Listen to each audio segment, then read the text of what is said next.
G'day guys, this is an editing tutorial that I've put together for tricking the camera and making a one cam shoot look like a multi-cam shoot. What we're going to do here is cover some points off that we're going to be looking at through the tutorial. So when filming, we're going to be looking at moving the camera around to create dynamics. We're going to be looking at filming cutaways because they provide great edit points. And we're also going to look at filming multiple angles of the same subject in the same scene.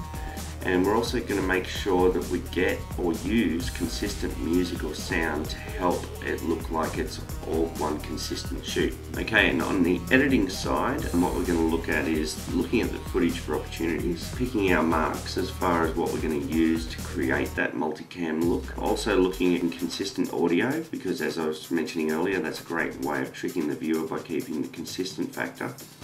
Unlinking clips, basically moving the clips to make space for your cutaways, dropping the clips in place and making the original video back into place and keeping that in time. So okay, what we'll do now is we'll take you through the raw footage that I've filmed. Now that's a 2-minute clip, just under 2 minutes, and I'll go through those points with you, and then we'll go into the editing process, and then I'll give you a look at what I've turned a 2-minute one camera shoot, and it's all one consistent shot, and what I've turned that into a 30-second little film clip on the night to make it look like a multicam shoot. Okay, so let's get on with it. Okay, so here we've got a guitar duo, both slide and acoustic, and a singer. You can see there's a bit of a crowd milling around. These guys were a bit of a sideshow for a club called The Village. They were in between the main bands, so doing a bit of entertaining. Already you can see the camera's moving around a little bit. You want to do that because basically you want to offer yourself as much dynamics in the editing process as possible so that it looks like there's a fair bit of movement. Now this provides you plenty of room and plenty of opportunities when you are in the editing process. The other thing is that you want to make sure that you're looking for cutaways and things like that.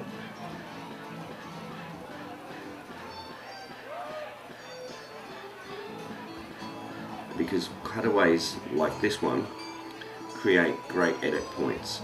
So they give you a link from one particular area in the film through to another particular area. So you can use those. So already there's two great cutaways of the crowd, one close up and one a little bit further away. Now basically you're looking at the footage for opportunities, and also when you're filming, you're basically filming with editing in mind. So I'll let it run a little bit further here so you can have a look.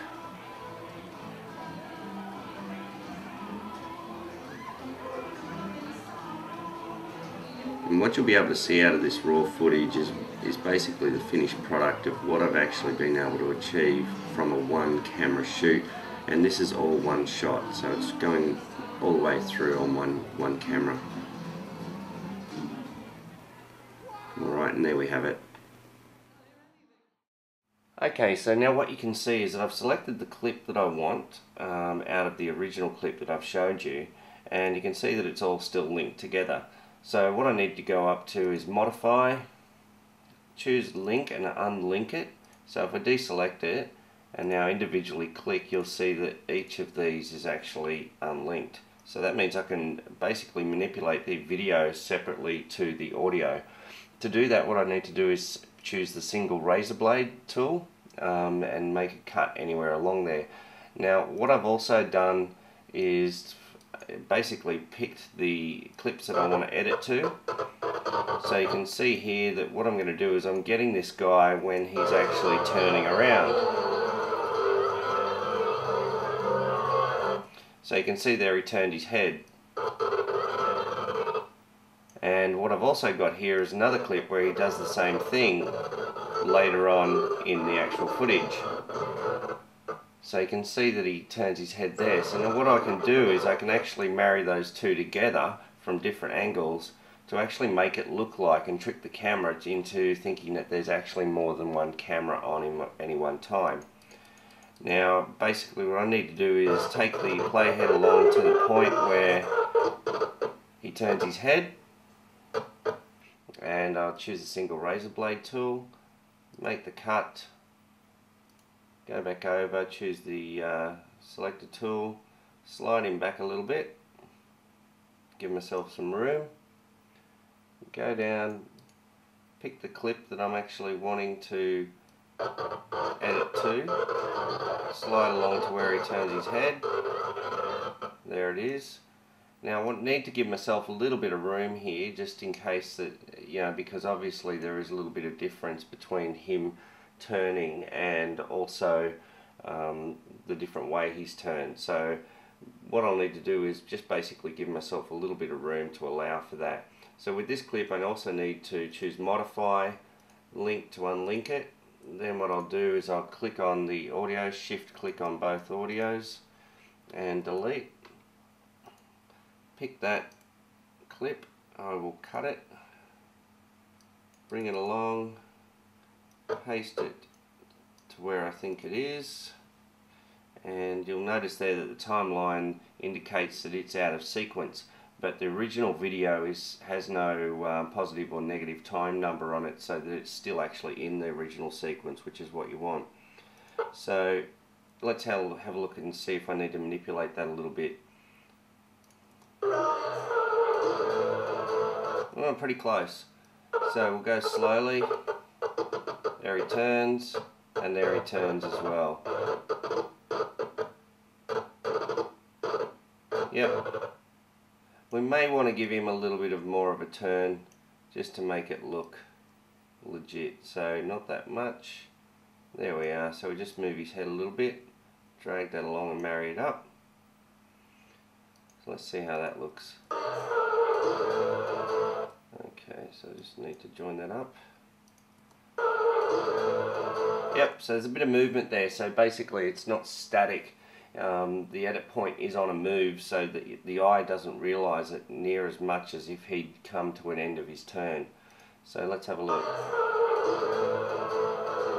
I think that's pretty close.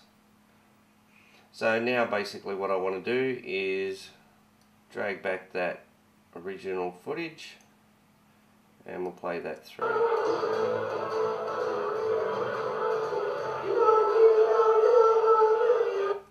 So basically what I've done there is I've made a one camera shot look like a multi-camera by keeping not only the same audio but basically introducing edit points through similar turns and similar actions throughout the footage, and looked for that. So that's a great way of making your editing look like there's multiple cameras when in fact there's only one camera on him at any one time. Okay, so what I'll do now is I'll take you through the fully edited version. So it's come from an original clip of just under 2 minutes and edited down to 30 seconds. So I've picked 30 seconds of the audio and video to utilise and edited to that and made it look like there's a multicam shoot. So here we go.